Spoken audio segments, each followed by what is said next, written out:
Hello everyone and welcome to my video. Today we are going to talk about the interview method in research. We will explain what an interview is, why it used in research, the different type of interviews and how to conduct them step by step.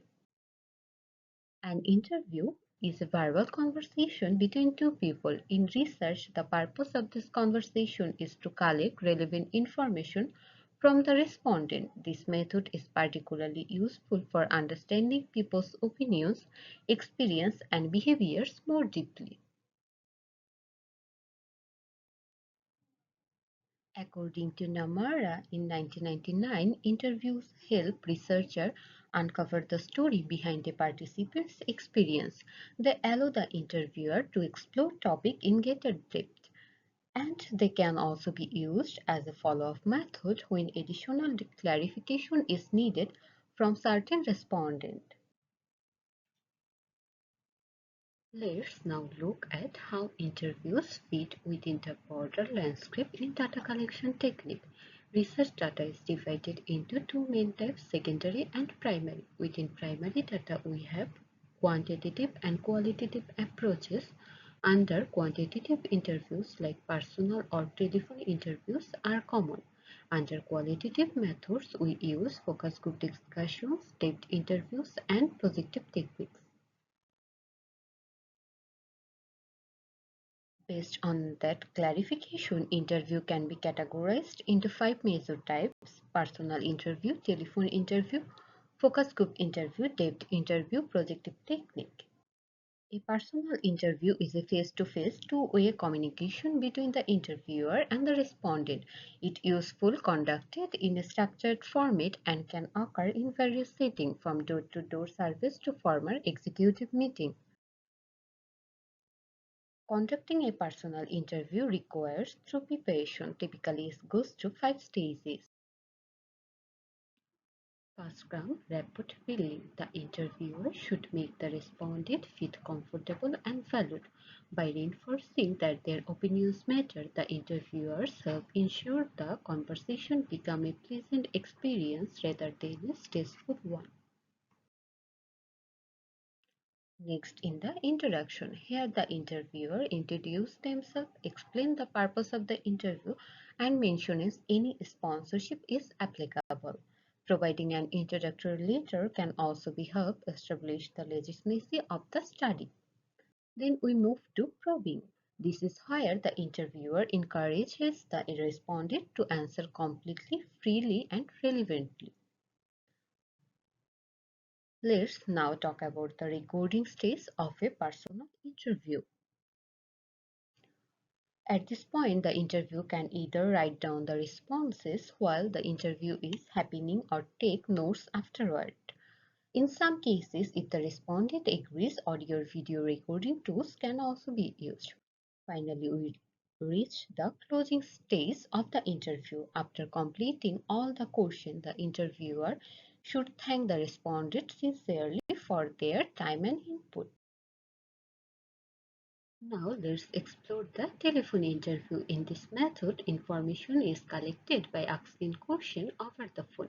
With advancements in technology, combining telephone with computer-assisted tools has made this method increasingly popular. With convenience, it also comes with its own set of advantages and disadvantages.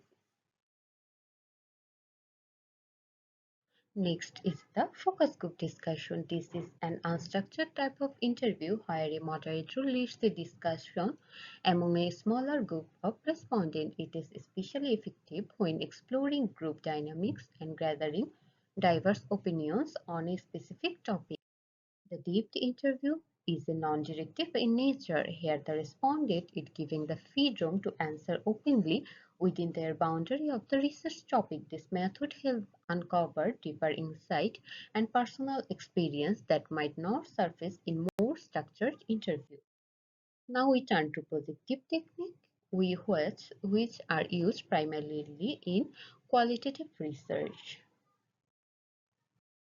One example of the projective technique is the word association test. Respondents are present with a word and asked to say the first thing that comes to mind. For example, in a study on a book reading habit, a word like library may be shown and the respondent might reply with quiet or study. This method uncovers spontaneous association.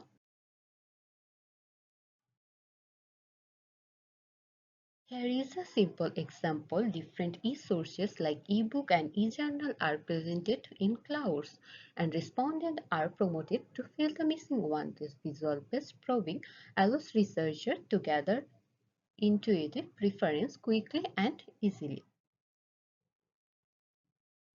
Recording has several advantages in research. First one is opportunities for feedback. Interview can give immediate clarification if needed.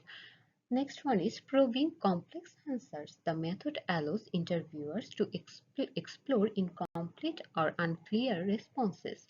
Length of interview. Personal interview are ideal for long questionnaire, helping maintain the respondent cooperation. Complete questionnaire. Face-to-face interview help ensure that all questions are answered.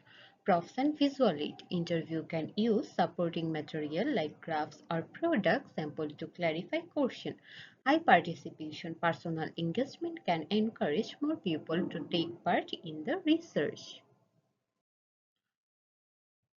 While interview offer many benefits, they also come with some disadvantages.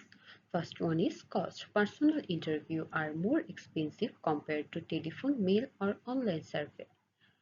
Next one is lack of anonymity. In face-to-face setting, respondent may feel uncomfortable sharing honest answer.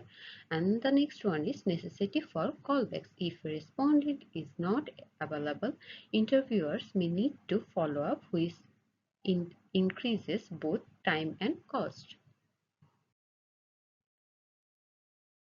Next is various effect. The interviewer's characteristics like gender or age can affect how respondent answer. And next one is dishonesty. Interviewers might manipulate responses to save time and effort. Personal style, the way an interviewer asks question can influence answer.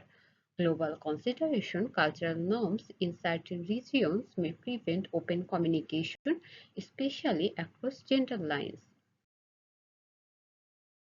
A good interview doesn't depend on the questionnaires.